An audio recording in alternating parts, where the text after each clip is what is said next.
감사로 가면 죽는다. 수백 년 동안 전해 내려온 저주, 죽음을 무릅쓰고 벼슬에 오른 한 남자, 그는 본래 건달이었다.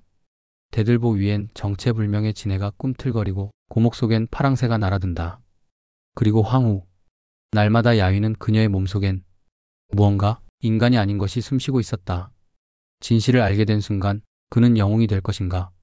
아니면 역적으로 낙인 찍힐 것인가? 전 이제 황후를 잡아야 합니다. 예전에 장성에서 건달 하나가 살았어요. 그런데 이 건달이 시골에서만 건달질을 하다 보니까 재미도 없고 에이, 서울 가서 건달 노릇이나 한번 제대로 해보자 싶어서 서울로 올라갔죠. 서울에 딱 올라가서 종로 거리를 지나가는데 어떤 나이 많은 영감이랑 젊은 청년 하나가 서로 내 아들이다, 내 아들이다 하면서 계속 장난을 치는 거예요. 시골에서 건달질 좀 하던 사람이다 보니 그게 괜히 얄밉고 건방지게 느껴졌어요. 그렇게 두 사람은 종로 사가까지 같이 가다가 거기서 갈라졌어요. 영감은 북쪽으로, 청년은 서쪽으로 가더라고요. 그래서 이 시골 건달이 영감 쪽으로 먼저 따라갔어요. 그러고는 큰 소리로 여보세요 하고 불렀죠. 그리고는 따지듯 말했어요. 아무리 장난이 좋아도 어떻게 젊은 청년하고 그렇게 손자처럼 장난을 칩니까? 단단히 나무란 거죠. 그 사람 같긴 합니까? 그렇게 영감이 툭 한마디 했어요. 그 사람? 그건 평양동원 고택대들보에 살던 천년 묵은지네요. 그 말 듣고는 영감을 떠나보내고 이번엔 청년을 따라갔어요. 그 청년은 부산 방향으로 가고 있었죠. 얼른 쫓아가서 말을 걸었어요. 이봐요, 젊은 사람. 아무리 장난이 좋아도 어떻게 그런 늙은 영감이랑 장난을 칩니까? 그랬더니 청년도 딱 받아쳐요. 그 사람 같아요? 그래서 물었죠. 그럼 뭐예요? 그 청년이 빙긋 웃으며 아, 천년 묵은 엿이에요. 라고 하는 거예요. 그러던 차에 마침 평양감사 자리가 공석이었어요. 왜냐면 평양감사를 하러 가면 도임하던 날 저녁에 꼭 죽는 거예요. 그래서 조정에서는 방을 하나 써붙였어요. 평양감사하러 자원할 사람 있으면 나와보시오. 하지만 누가 감히 나서겠어요. 벼슬이 아무리 좋아도 목숨이 먼저인데 갈 사람이 없죠. 그런데 그 시골에서 올라온 건달이 나서요. 제가 평양감사하겠습니다. 조정에서 그럼 그렇게 하라. 하고 허락하니 건달이 조건을 걸어요. 대신 무사 300명을 주세요. 그렇게 새 창을 들려 무사 300명을 데리고 평양으로 출발해요. 감사 도임을 마치고는 무사들에게 이렇게 명령을 내리죠. 오늘 밤 대들보에서 뭐든 나오면 즉시 창으로 찔러 죽여야 한다. 그렇지 않으면 내가 죽는다. 그리고 밤이 되었죠. 한밤중이 되자 대들보 위에서 썩썩썩 소리가 나더니 진짜로 어마어마하게 큰 지네가 기어나와요. 그랬더니 300명이 일제히 지네를 향해 창을 푹푹 찔러서 그 큰 지네를 쓰러뜨려 죽였어요. 이렇게 해서 무사히 평양감사를 지낸 거죠. 그런데 이번엔 또 함경감사를 하러 가면 그날 저녁에 죽는다는 소문이 퍼져요. 조정에서는 말하길 평양감사도 죽는 자리였지만 그 시골 아무개가 갔더니 무사했잖소. 이번엔 이 사람을 함경감사로 보내자. 그래서 벼슬을 한 등급 더 올려서 그 사람을 함경감사로 임명해요. 이번엔 활 잘 쏘는 무사 300명을 데리고 떠나죠. 함경도 동원 앞에 도착하니 마당에 큰 고목나무 하나가 서 있어요. 건달이 명령을 내립니다. 저 고목 속에서 뭐가 나오든지 무조건 활로 쏴 죽여야 한다. 안 그러면 나 죽는다. 그리고 그 근처엔 통행금지까지 내려요. 해가 저물고 어둠이 깔리기 시작하자 파랑새 2마리가 날아와 고목 안으로 들어가요. 무사들이 활을 쏘아 한 마리는 맞추고 한 마리는 놓쳐요. 맞춘 파랑새를 가까이서 보니 얼핏 봐선 사람 같고 자세히 보니 큰 흰 여우예요. 게다가 종로에서 봤던 그 청년 여우와 똑같이 생겼고 꼬리도 달려 있어요. 그렇게 해서 여우 한 마리는 잡았지만 남은 암여우는 도망쳐서 명나라로 가요. 거기서 어떻게 됐냐고요? 명나라 황제의 황후가 됩니다. 왜냐고요? 원수를 갚으려고요. 말하자면 복수를 위해 조선에서 간신히 살아남아 명나라 황실까지 간 거죠. 시간이 흐르니 어느 날 명나라 황후가 중병에 걸려요. 그런데 아무리 중국 의사들이 진찰해도 낫지 않아요. 황후가 말해요. 조선의 함경감사가 약을 지어야 내가 산다. 이 소식이 조선 조정에 들어오죠. 황후가 병이 났는데 함경감사가 약을 지어야 한대요. 이거 어떻게 해야 하지? 건달 출신 함경감사는 마음이 복잡해요. 지네도 잡고 여우도 잡고 평양감사에 함경감사까지 했으니 이제 죽어도 여한은 없지만 그래도 사람이 살 수 있다면 살고 싶지. 조정에서는 이 함경감사에게 작별을 고하고 압록강을 건너 만주 벌판으로 떠나보냅니다. 한참을 가다 보니 벌판 한가운데 오두막집 하나, 그 안에 늙은 부부가 살고 있어요. 하룻밤 묵는데 다음날 아침엔 제 속에서 꿩 한 쌍이 퐁 날아가고 그걸 잡아다 매일 반찬으로 차려줘요. 늙은 부부는 계속 말려요. 하루 이틀 더 쉬었다 가게. 그렇게 며칠을 머물죠. 그런데 하루는 할아버지와 할머니가 걱정하며 얘기하는 걸 들어요. 아이고, 울 아버지 제사가 다가오는데 아무 말도 없고, 제사 음식 준비도 안 했는데 제사에 올릴 과일도 사러 가야 하는데 이 어쩐담. 그럼 제가 장 봐올게요. 함경감사는 그렇게 말하고는 장을 보러 나가 과일과 제사 음식을 사와서는 정성껏 상을 차리고 제사를 지냅니다. 이제 다시 떠나려 했지만 노부부가 말려요. 하루만 더 쉬었다 가시게. 그래서 며칠을 더 머무르며 이런저런 생각에 잠겨요. 내가 중국에 무사히 가서 살아올 수는 있을까? 걱정이 깊어지니 밤마다 잠이 오질 않아요. 그렇게 뒤척이다가 새벽녘이 되면 멀리 허벌판에서 처량한 울음소리가 들려옵니다. 어디서 나는 소린지 모르겠는데 정말 애잔한 울음소리예요. 다음날 아침이 되면 울음소리는 그쳐요. 또 밤이 되자 울음소리는 다시 들립니다. 그날 밤 그는 엎드린 채 소리가 나는 방향을 주의 깊게 살펴봅니다. 벌판을 기듯이 가다가 무언가 발에 걸립니다. 작은 열쇠통 하나. 그런데 희한하게도 열쇠통에서 소리가 나요. 이게 뭐지? 열쇠통이다. 그는 열쇠통에게 묻습니다. 너는 왜 이렇게 처량하게 울고 있는 거냐? 그러자 열쇠통이 말합니다. 나는 열쇠 없이 잠겨있기만 해서 마음의 원이 쌓여 귀신이 되어버렸어. 그럼 내가 열쇠를 만들어서 열어줄게. 너의 원을 풀어줄 테니 그 대신 나랑 함께 가자. 내 길에 도움이 되어줄 수 있겠지? 열쇠통은 고개를 끄덕이듯 말합니다. 그럼 나를 데리고 가죠. 그 노부부는 사실 백두산 산신령 부부였어요. 원래 백두산을 지키는 신들이었는데 천년 묵은 여우들이 백두산을 차지하려 들자 도망쳐 나온 거예요. 수녀우는 잡았지만 암여우는 살아남았기 때문에 산신령 부부는 다시 백두산으로 돌아갈 수 없었던 거죠. 암여우가 돌아오면 다시 큰 싸움이 날 테니까요. 어쨌든 함경감사는 열쇠통을 챙겨서 다음날 다시 길을 떠납니다.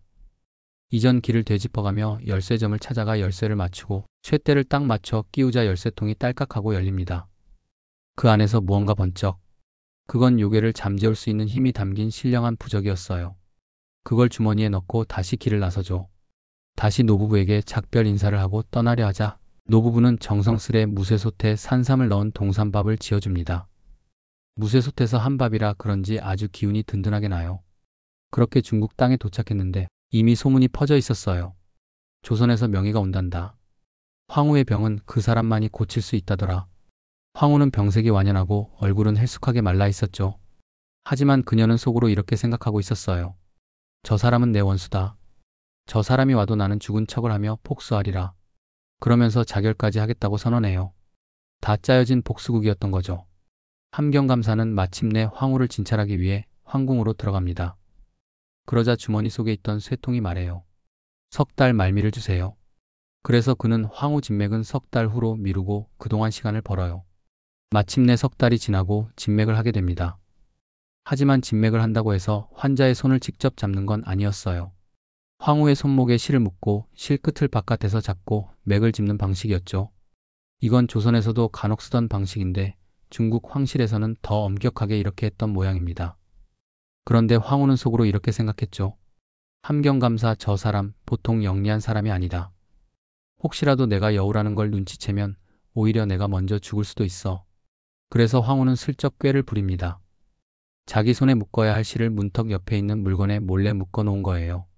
감사는 실을 붙잡고 맥을 짚어보니 쇠맥이요 라고 합니다. 주머니 속의 쇠통도 철맥이다 하고 외쳐요. 대신들이 그게 무슨 말이요? 하고 실을 따라가 보니 황후의 손목이 아니라 문턱에 묶여있는 실이었죠. 다음날 다시 진맥을 합니다. 이번엔 황후의 손목에서 진짜 맥을 짚는데 이번엔 또 나무맥이요. 무언가 속이 뻔히 들여다 보입니다. 그래서 함경감사가 말합니다. 이 사람은 사람이 아닙니다. 천년 묵은 여우입니다. 지금 이 자리에서 내가 처리하지 않으면 황제도 조정도 위험해질 수 있습니다. 황제와 대신들은 놀랍니다. 그렇다면 어쩔 셈이요? 제가 직접 그 여우를 잡겠습니다.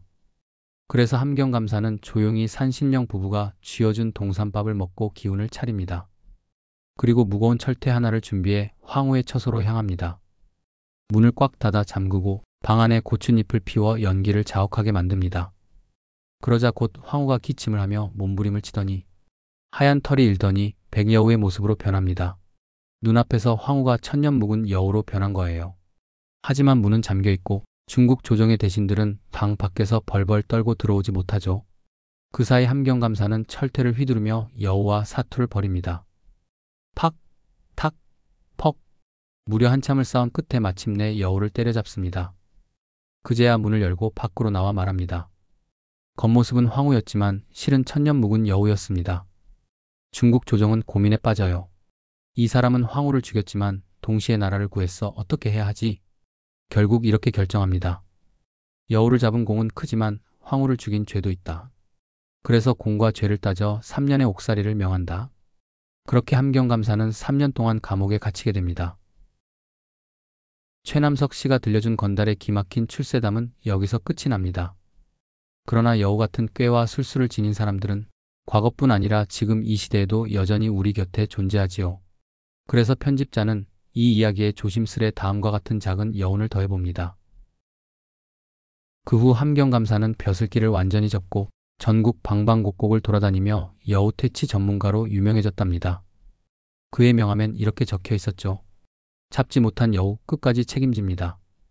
오늘날에도 가끔 전해 내려오는 여우 같은 사람 조심해라는 말, 사실 이 이야기에서 비롯된 거랍니다. 지혜로 장가간 총각. 여러분, 어떤 아이디어가 세상을 바꿀까요? 아니면 가장 게으른 사람이 어떻게 가장 큰 지혜를 발휘할 수 있을까요? 옛날 옛적에 상상도 못할 만큼 게으른 한 남자가 있었습니다.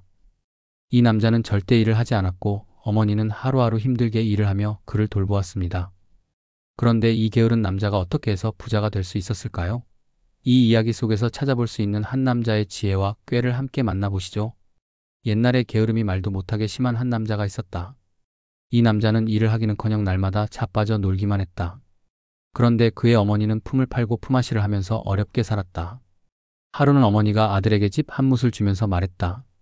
아이고 이놈아, 하다못해 새끼라도 꼬아서 일 좀 해라.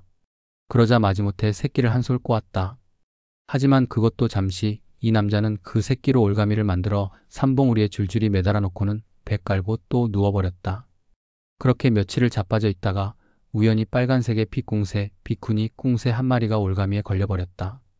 이 남자는 빗궁새를 잡아서 털을 뽑더니 어머니에게 말했다. 어머니, 오늘 품앗이 가시면 마을 부잣집 딸이 있잖소. 그 처녀가 소변을 보러 나오면 그 소변 본 자리에 이 빗궁새 털을 하나 꽂아 놓으시오. 어머니는 별 생각 없이 아들이 시키는 대로 했다. 품앗이를 하다가 처녀가 소변을 본 자리에 빗궁새 털을 살짝 꽂았다. 그런데 그 처녀가 나중에 오줌을 누다가 갑자기 이상한 소리가 나기 시작했다. 빗궁 백궁, 벌레벌레 쿵닥쿵. 처녀는 너무 부끄러워서 밖에도 못 나가고 집 안에만 틀어박혀 버렸다. 그런데 이 처녀의 아버지가 부자였다. 이 일을 해결하려고 약방을 찾아다니고 점쟁이를 찾아다니면서 여기저기 뛰어다녔다. 이 남자가 그 소문을 듣고는 찾아가서 물었다. 아무개 양반댁 따님이 어째서 아파서 그런다요? 그러자 집안 사람이 대답했다. 아, 이러고 저러고 해서 그렇소. 그래서 이 남자가 말했다. 어디 내가 본디 그러면 저리 한번 걸어가 보시오. 병을 고치려면 어쩔 수 없이 시킨 대로 해야 했다. 그래서 처녀가 걸어 나오는데 빗궁 백궁 얼레벌레 쿵닥쿵. 빗궁 백궁 얼레벌레 쿵닥쿵. 이 남자가 듣고는 말했다. 인제 알았소. 내가 시킨 대로 하면 병이 나을 것이오. 그런데 내가 나만 주면 나를 사위로 삼을 거요? 안 삼을 거요? 그러자 처녀의 아버지가 말했다. 낫게만 해주면 사위로 삼겠다. 이 남자가 밀가루를 손바닥으로 비비면서 환을 만들어 뭉쳤다. 그걸 자잘하게 빚어서 꿀물을 살짝 발라 약처럼 보이게 했다. 그리고는 약이라고 형식적으로 갖다 주면서 말했다. 이놈을 오늘 저녁에 먹여보시오. 내일 아침이면 그냥 나을 것이오. 그리고는 가서 몰래 빗궁새 털을 싹 빼버렸다. 아침에 일어나 보니 정말 아무 소리도 안 났다. 이 남자가 다시 물었다. 그러면 나를 사위로 삼을 거요? 안 삼을 거요? 그러자 처녀의 집안에서 말을 돌렸다. 안 삼는다. 이 남자가 순간 그냥 괘씸해서 빗궁새 털을 한 주먹 들고 옛날 변소 있던 데다가 들쳐넣고 붓돌 위에 딱 꽂아놨다. 그러니까 온 식구가 다 빗궁 백궁 소리를 내며 난리가 났다. 그제야 집안 사람들이 다급하게 말했다. 아이고 어찌하면 좋소? 아이고, 식구들 전부가 다 이러고 저러고 하니 큰일 났구려. 이 남자가 태연하게 말했다. 아, 그러면 내가 식구들은 낫게 해줄 터이니 나를 사위로 삼을 거요? 안 삼을 거요? 그제야 식구들이 삼겠다고 했다. 그러나 이 남자는 물었다. 지난번에도 거짓말 해놓고 또 그러는 거 아니요? 그러자 처녀의 아버지가 다짐을 하듯이 맹세했다. 인자는 죽어도 삼겠다. 이 남자는 다시 약이라고 형식적으로 약을 갖다 주면서 말했다. 이놈 묻고 내일 아침에 일어나 보시오. 다 나을 것이오. 그리고 그날 저녁에 가서 또 몰래 핏공새 털을 싹 치워버렸다. 그랬더니 아침이 되자 아무 소리도 안 났다. 이 남자가 다시 물었다. 인자 어찌요? 나았소, 안 나았소? 나았다. 이 남자가 다시 물었다. 그러면 나를 사위로 삼을 거요? 안 삼을 거요? 이번엔 집안 사람들이 삼겠다고 했다. 할 수 없이 집안 사람들 모두가 병에서 나았으니 약속을 지켜야 했다. 결국 사위로 삼았고 이 남자는 아무것도 없던 사람이었는데 논 연함은 맞이기를 받았다. 그렇게 해서 이 남자는 아무것도 없던 사람이었지만 부자가 되었다. 그러니까 미련할수록 꾀가 있어야 된다. 그런 말이 있다. 이 남자가 그렇게 꾀를 써서 잘 살게 되었다는 이야기다.